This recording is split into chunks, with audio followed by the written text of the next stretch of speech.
গতকাল বীরভূম জেলার পুলিশ গোপন সূত্রে খবর পেয়ে টুলু মণ্ডলের আত্মীয় মিনার মণ্ডলের বাড়িতে কিন্তু রীতিমতো তদন্ত প্রক্রিয়া শুরু করে।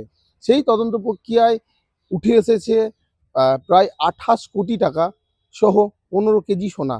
তবে এত বিপুল পরিমাণের টাকা কোথা থেকে এসছে, কি এর উৎস, তা কিন্তু হিসাব দিতে পারে নাই মিনার মণ্ডল।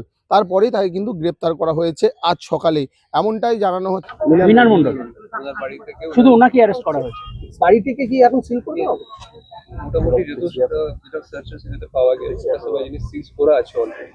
বাট এই মুহূর্তে যেহেতু অনেকটা জিনিস এই মতো আছে সেন্সিটিভ আছে, যে কোনো একটা জানা ছিল না, সেটাই তো আপনি জানতেনই না যে এই বিপুল পরিমাণ টাকা ওনার রাখা হবে। তাহলে এই আলমারি কারা ব্যবহার করছে? কাজের টাকা, আপনাদের তো টাকা নয়। কাজের টাকা যাবেন কোথায়? হ্যাঁ, আত্মীয়দের বাড়ি। ছেলেকে নিয়ে কোথায় থাকবেন? আত্মীয়দের বাড়ি যাবো। বাড়ি তো সিল করে দেওয়া হলো। হ্যাঁ, এই গাড়ি থেকে গাড়ি তাহলে আমরা বাসে যাবো। কোথায়? এবার দিদি এখন কোথায় যাবেন? বাসে যাচ্ছি। আত্মীয়দের বাড়ি। পাশাপাশি জানিয়ে রাখি যে প্রথমত টুলু মণ্ডল কে? এই টুলু মণ্ডল, টুলু মণ্ডল হচ্ছে বীরভূমের এক বেতাজ বলা যেতে পারে ব্যবসায়ী, এবং পাশাপাশি বলা যেতে পারে যে এই টুলু মণ্ডলের কিন্তু দেউচা পাচামি এলাকায় কিন্তু রয়েছে শতাধিক পাথরের ক্যাসার এবং পাথর খাদান। সেখান থেকে কিন্তু বিপুল পরিমাণে সে টাকা ইনকাম এবং তিনি কিন্তু করেন, এবং তার কিন্তু বলা যেতে পারে বীরভূম জেলায় এক অঘোষিত সাম্রাজ্য রয়েছে।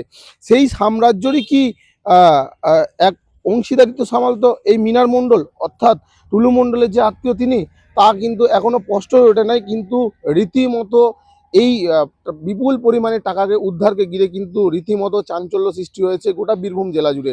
এবং পরবর্তীতে আরও কে কে রয়েছে এর ভেতরে, বা এই টাকা কোথা থেকে এসেছে, কি উৎস রয়েছে, তা কিন্তু এখনো পর্যন্ত স্পষ্ট হয়নি।